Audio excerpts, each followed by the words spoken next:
पूर्व विधायक यूसुफ अंसारी जी के पारिवारिक कार्यक्रम में मैं शामिल होने आया हूं।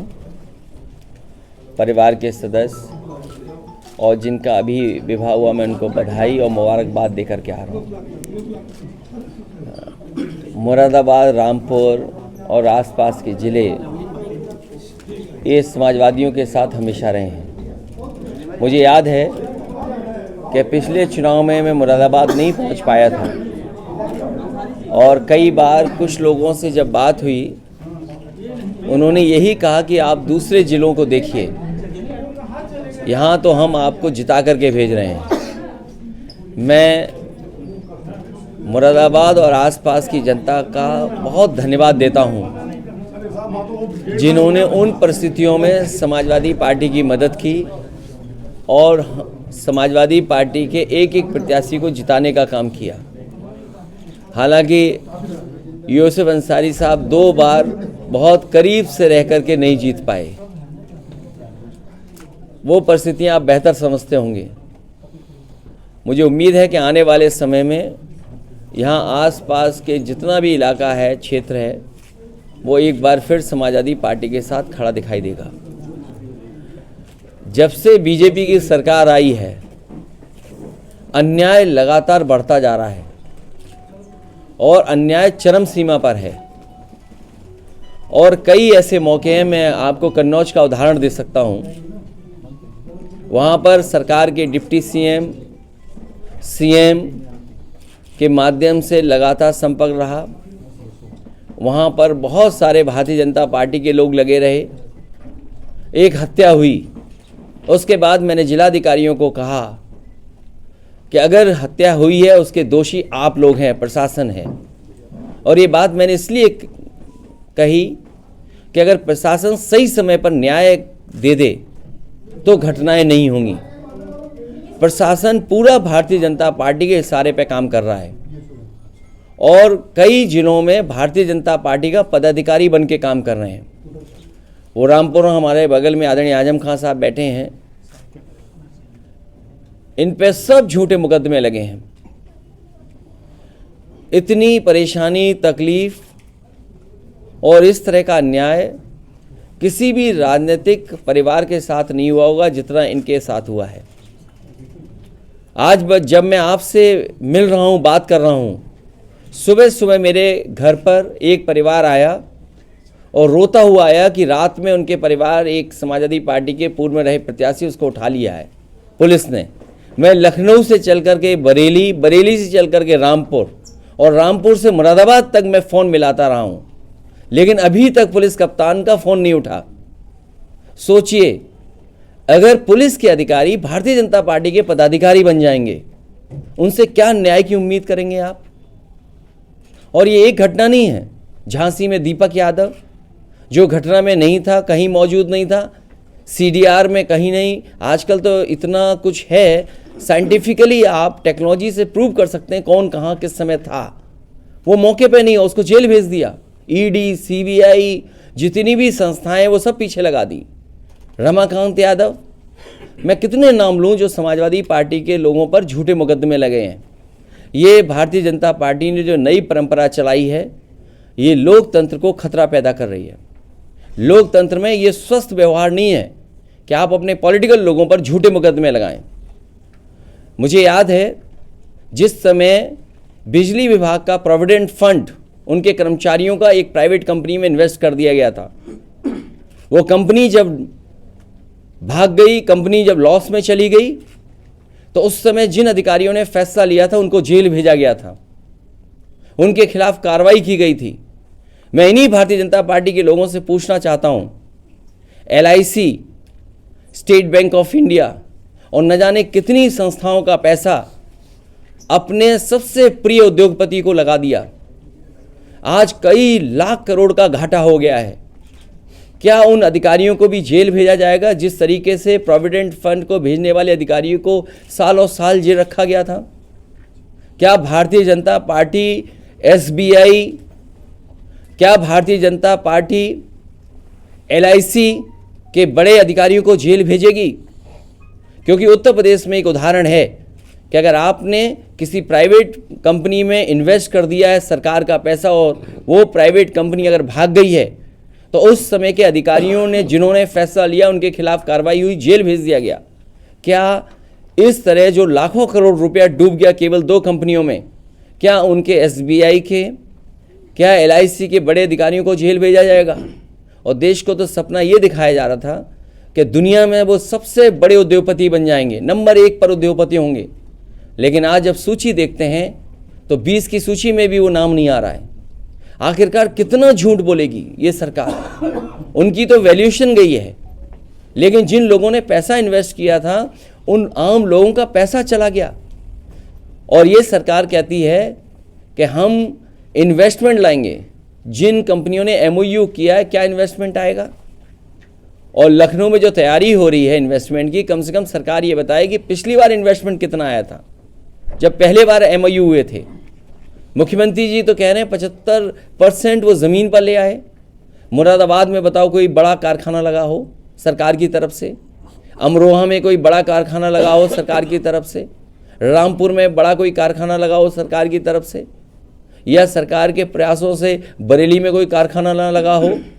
जब इन जिलों में और हम आसपास के ज़िलों में उत्तर प्रदेश में देखते हैं कि कहीं भी कोई बड़ा इन्वेस्टमेंट नहीं आया है, तो हम कैसे मान लें कि जो MOU हो रहे हैं वो सच MOU हो रहे हैं? और सच्चाई तो ये है कि भारतीय जनता पार्टी के लोग कागज़ लेकर के घूमते हैं और कहीं कोई अगर टाई पहने और सूट पहने दिख जाए उससे MOU कर लेते हैं। 5 लाख करोड़ का तो ज़मीन पे पहुंचा नहीं, अब तैयारी है न जाने कितने लाख करोड़ की, तो क्या ज़मीन पर पहुंचेगा? ये भारतीय जनता पार्टी जनता को धोखा दे रही है। जिस तरीके से नंबर 1 पे उद्योगपति पहुंचाने का सपना दिखाया था, वो पता नहीं उद्योगपति कहाँ पहुंचेंगे। और अभी तो शेयर गिर रहे हैं, पूरी सरकार लगी है बचाने में, पूरा तंत्र लगा हुआ है बचाने में, पूरी फाइनेंशियल इंस्टीट्यूशंस लगी हैं बचाने में। तो सोचिए, जब एक उद्योगपति के साथ इतनी इंस्टीट्यूशंस हों वो नहीं बच पा रहा है, तो और आम व्यापारी उद्योगपतियों का क्या होगा? जब देश का इतना बड़ा उद्योगपति डूब रहा है तो उस इन्वेस्टमेंट के बहाने उत्तर प्रदेश में कौन इन्वेस्टमेंट करने आएगा? सर, जो बड़े उद्योगपति हैं, क्या आप चाहते हैं कि जो ये सब हुआ है, शेयर गिरे हैं और जो आरोप लग रहे हैं, क्या आप चाहते हैं कि उनके खिलाफ जांच हो इस तरह के फंड के? देखिए, उत्तर प्रदेश सरकार ने एक उदाहरण दिया था और बीजेपी की सरकार का एक उदाहरण है कि जिस तरीके से सरकार के कर्मचारियों का प्रोविडेंट फंड DHFL कंपनी में इन्वेस्ट किया था और ये सोच करके कि ये DHFL से ज़्यादा मुनाफा मिलेगा उन्हें, लेकिन वो कंपनी फेल हो गई और इस पर जांच हुई। उस समय के जिन अधिकारियों ने DHFL में पैसा इन्वेस्ट किया था उन्हें जेल भेज दिया गया था, सालों साल जेल रहे।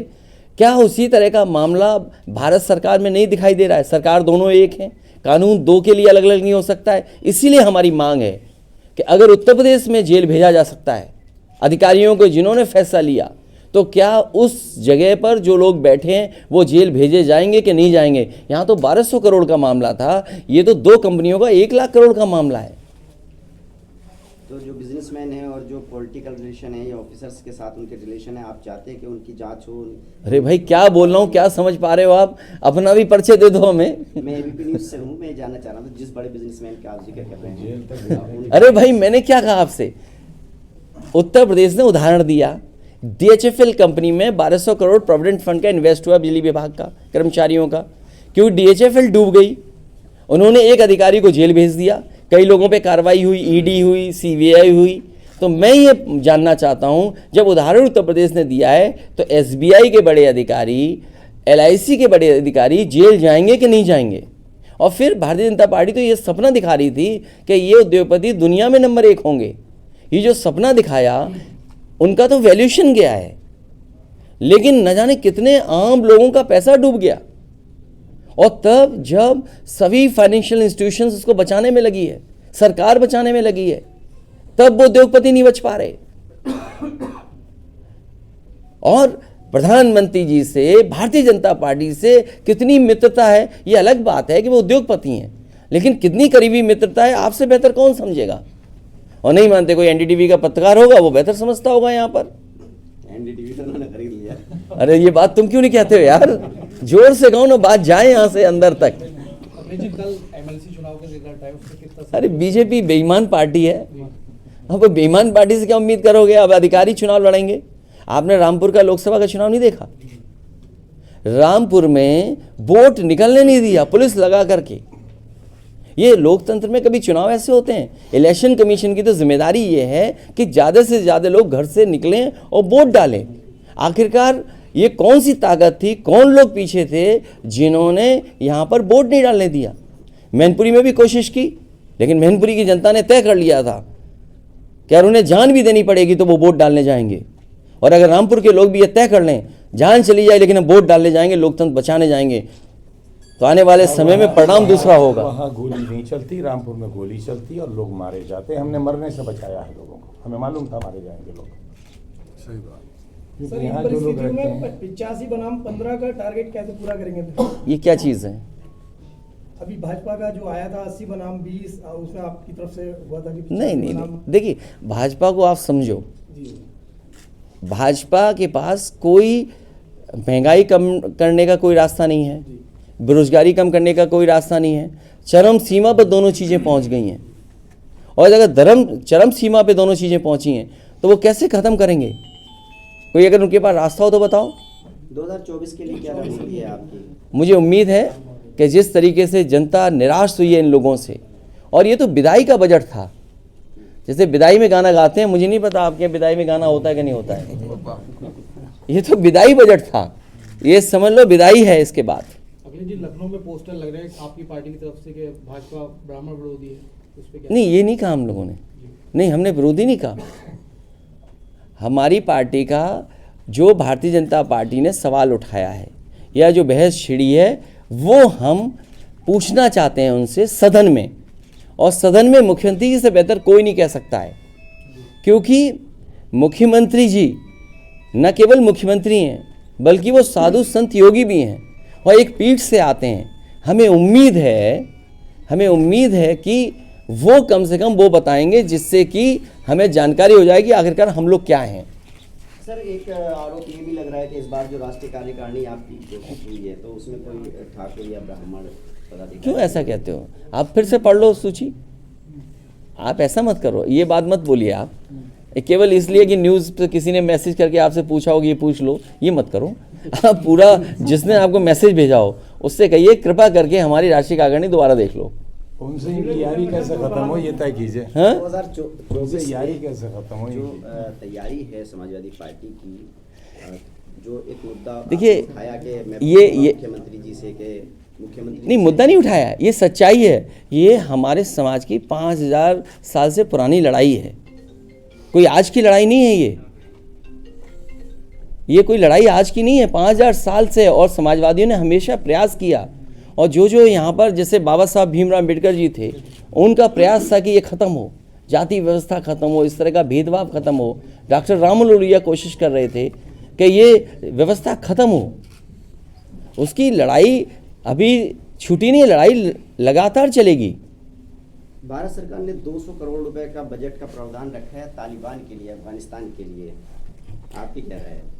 सरकार से उन्हें अच्छे संबंध रखने पड़ेंगे। अब सरकार किसकी, सवाल ये नहीं है।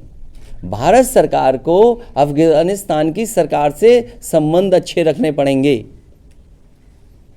अल्पसंख्यकों को बजट काट के उन्हें दे दिया शायद।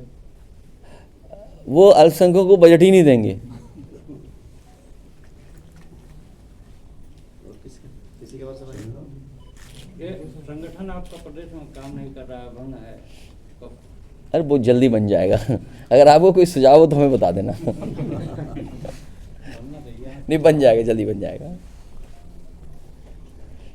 ठीक सर। चलिए, हमारे प्रेस के लोगों का बहुत धन्यवाद है, बहुत धन्यवाद।